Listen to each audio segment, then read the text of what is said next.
गुरुर्ब्रह्मा गुरुर्विष्णु गुरुर्देवो महेश्वरा गुरुर्साक्षात् परं ब्रह्म तस्मै श्री गुरुवे नमः।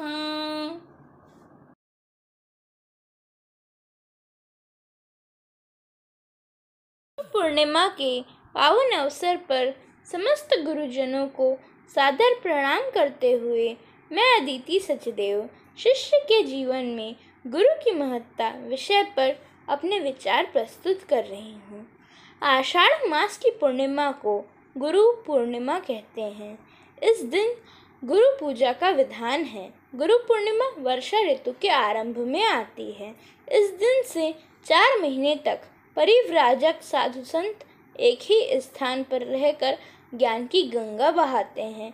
ये 4 मास मौसम की दृष्टि से भी सर्वश्रेष्ठ होते हैं, अतः अध्ययन के लिए उपयुक्त माने जाते हैं। जैसे सूर्य के ताप से तप्त भूमि को वर्षा से शीतलता एवं फसल पैदा करने की शक्ति मिलती है, वैसे ही गुरु चरणों में उपस्थित साधकों को ज्ञान, शांति, भक्ति और योग शक्ति प्राप्त करने की शक्ति मिलती है।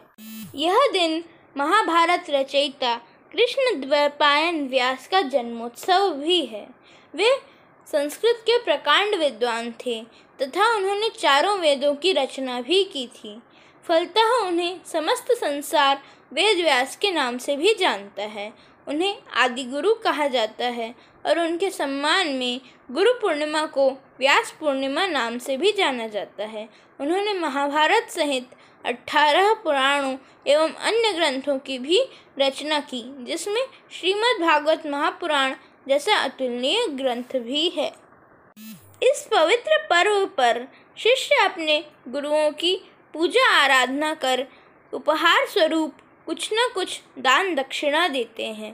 प्रत्येक युग में गुरु की सत्ता परम ब्रह्म की तरह कण कण में व्याप्त रही है।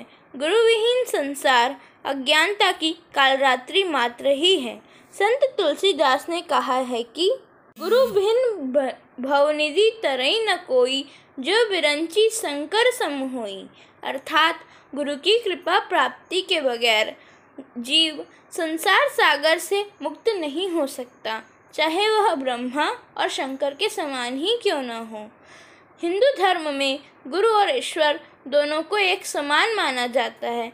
गुरु भगवान के समान है और भगवान ही गुरु है। गुरु ही ईश्वर को प्राप्त करने और इस संसार रूपी भवसागर से निकलने का मार्ग प्रशस्त करते हैं। गुरु के बताए मार्ग पर चलकर व्यक्ति शांति, आनंद और मोक्ष को प्राप्त करता है। शास्त्रों और पुराणों में कहा गया है कि अगर भक्त से भगवान कुपित हो उठते हैं तो गुरु ही अपने भक्त की रक्षा करते हैं तथा उपाय बताते हैं। महान संत कबीर दास ने गुरु के महत्व को समझाते हुए कहा है, गुरु गोविंद दो खड़े काके लागू पाए, बलिहारी गुरु आपने गोविंद दियो बताए। अर्थात यदि भगवान और गुरु दोनों सामने खड़े हों तो मुझे गुरु के चरण पहले छूने चाहिए, क्योंकि उन्होंने हमें ईश्वर का बोध करवाया है। संत कबीर दास के एक अन्य दोहे के अनुसार गुरु की महिमा अपरंपार है, इसको एक रूप देना संभव नहीं है। सब धरती कागज करूं, लेखनी सब वनराई, 7 समुंदर की मछली करूं, गुरु गुण लिखा न जाई। अर्थात यदि पूरी धरती को कागज बना लूं, वन में उपलब्ध सभी वृक्षों से लेखनी बना लूं तथा 7 समुद्रों के पानी की स्याही बना ली जाए, तब भी कागज, लेखनी और स्याही कम पड़ेगी गुरु की महिमा लिखने के लिए। ऐसी महिमा है गुरु की। भारत की महान संस्कृति और परंपरा को गढ़ने में अनेक श्रेष्ठ गुरुओं तथा शिष्यों का योगदान रहा है। हम सभी जन गुरु का मान बढ़ाएं, यही हमारा परम कर्तव्य है। धन्यवाद।